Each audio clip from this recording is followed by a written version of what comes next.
রমাজানের প্রস্তুতি নাম্বার 1, আমার সেটা বলেন। রমাজানের প্রস্তুতি নাম্বার 1 হচ্ছে যত দুনিয়াবি কাজ আছে সেই কাজগুলোকে কমিয়ে ফেলবো। দুনিয়াবি কাজগুলো কি করব? মানে দুনিয়াবি যত কাজ, যত ব্যস্ততা যা আছে এগুলোকে কমায় নিয়ে আসবো, যাতে রমজান মাসে আমাকে বেশি বাইরে দুনিয়াবি প্রয়োজনের বাইরে বের হইতে না হয়, মানে বেশি ব্যস্ততা আমাকে দুনিয়ার জন্য না করতে হয়। মনে করেন যে আপনি চাইলে এখন যদি সামর্থ্য থাকে রমাদান এবং ঈদের বাজার করে রাখতে পারেন, কারণ লাইলাতুল কদর নষ্ট করে ঈদের বাজার, আর রমজানের অনেক রুহানিয়াত নষ্ট করে দেয় দুনিয়াবি বাজার ঘাট, তাই না? সবার সামর্থ্য হয় না, কিন্তু বড় বড় যে বিষয়গুলো আছে, বড় বড় খাবার, মৌলিক খাবার, এগুলো আপনি 2 মাসের জন্য বাসায় রাখতে পারেন যদি সামর্থ্য থাকে।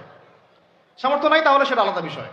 মোট কথা, এটা শুধু একটা বিষয় বোঝাচ্ছি না, দুনিয়াবি যত ব্যস্ততা এগুলোকে কমায় রমাজানের জন্য প্রিপারেশন নিতে হবে। আল্লাহ পাক আমাদেরকে সবাইকে রমাদানের জন্য প্রিপারেশন নেওয়ার তৌফিক দান করেন। এটা হলো মনস্তাত্ত্বিক প্রিপারেশন, যে রমাদান আসতেছে, আমি শাবান মাসেই আমি আমার কাজগুলো গোছাই নিব, যাতে রমজানে আমি ফারেক থাকি ইবাদতের জন্য। বুদ্ধিমানের কাজ না এটা? আল্লাহ পাক তৌফিক দান করেন, আমিন।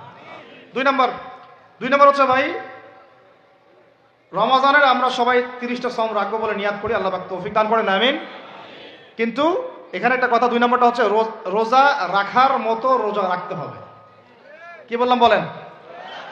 রোজা রাখার মতো রাখতে হবে। এটা কেন বললেন ভাই? উত্তর দিচ্ছিস।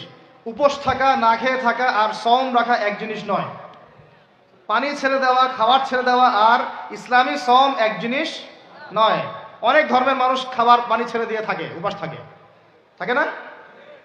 হাদিসের মধ্যে নবীজি বলেছেন যে ব্যক্তি রোজা রেখে অন্যায় কাজ ছাড়তে পারলো না, মানে আল্লাহর মাসিয়াত ছাড়তে পারলো না, এই যে কাবায়ের ফাওয়াহিশ এগুলো ছাড়তে পারলো না, অশ্লীলতা ছাড়তে পারলো না, মিথ্যা ছাড়তে পারলো না, বেহায়াপনা ছাড়তে পারলো না, তার না খেয়ে থাকায়, পানি না পান করায় আল্লাহর কিচ্ছু যায় আসে না। আর রোজার বিষয় বুঝলাম। রোজা কাকে বলে ভাই?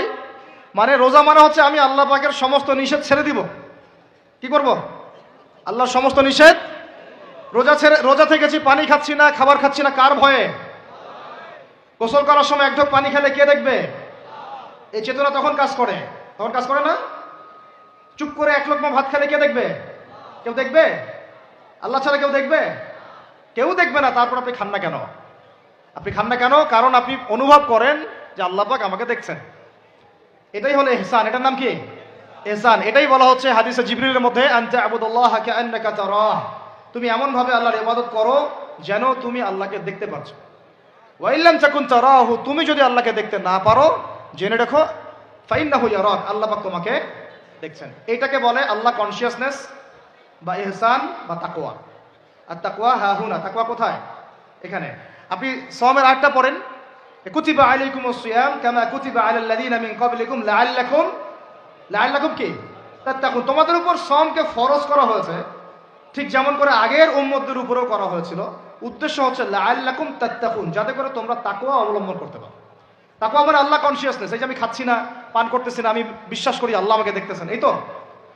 সেই বান্দা কেমন করে রমজান চলে গেলেই বেনামাজি থাকতে পারে? রমজান চলে গেলে কি আল্লাহ তাকে আর দেখে না? সেই বান্দা কিভাবে সুদ খায়, তখন কি আল্লাহ তাকে দেখে না?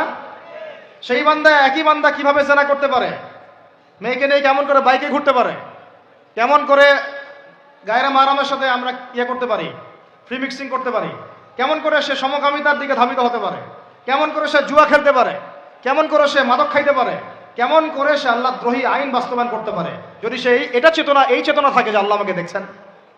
এই চেতনাটাকে বদ্ধমূল করার জন্যই রমাজান আসে, বলেন সুবহানাল্লাহ। আমি বুঝাতে পারলাম রোজা রাখার উদ্দেশ্যটা কি? ওই জিনিসটাকেই আমাদের ভিতরে ইনস্টল করাই হলো উদ্দেশ্য। লাআল্লাকুম, মানুষরা বলেন লাআল্লাকুম তাত্তাকুন। তাকওয়া কি কিনতে পাওয়া যায় বাজারে? এই যে আল্লাহ পাক আমাকে দেখছেন, আমি খাবো না, আল্লাহ আমাকে দেখছেন, আমি পান করতে পারবো না, আমার রেস্ট্রিকশন আছে, পিপাসায় গলা ফেটে যাচ্ছে একেবারে রোদের মধ্যে, তাও খাচ্ছি না, কেন? কার ভয়ে? ওইটাই জীবনের সব ক্ষেত্রে বাস্তবায়ন করার জন্যই রমজান আসে। বুঝতে পারি নাই মনে হয়? ওই চেতনাটাই, একই চেতনাটাই জীবনের সবগুলো কাজে বাস্তবায়ন করার জন্য কি আসে? রমাদানের সওম আসে।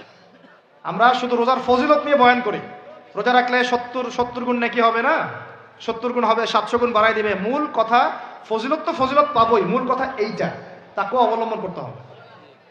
আল্লাহ পাক আমাদেরকে তৌফিক দান করেন।